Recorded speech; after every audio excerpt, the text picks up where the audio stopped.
Who do these jerseys remind you of? Vincent Jackson vibes immediately from these. That team was awesome. He was awesome. Quentin Jammer and Antonio Cromartie, but Quentin Jammer, I just remember being younger and his name, I was like, this guy fucking rocks.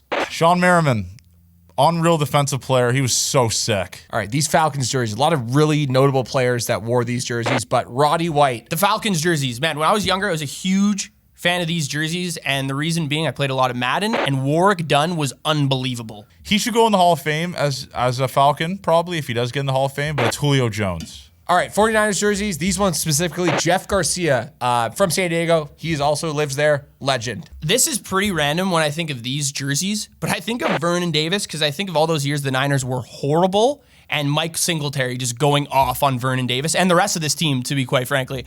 Deion Sanders, this is probably the word. I'm going to get roasted for this answer, but Deion Sanders. Immediately, no questions asked. CJ2K, Chris Johnson, these uniforms match perfectly. The Tennessee Titans and these jerseys. You could go old school when you think of these ones, like an Eddie George, but it just reminds me of Jake Locker. Just because I'm a fellow podcaster, so game respects game, Taylor Luan. These Jags uniforms, kind of hate the helmets, but I get Maurice Jones-Drew vibes. These Jags jerseys, when I see them, reminds me of that playoff push that they have. And I mean, you can't go wrong with going with Jalen Ramsey because he was pretty much, the defense was the entire team. Blake Bortles, I believe he took on to the playoffs wearing these uniforms and won a game, actually.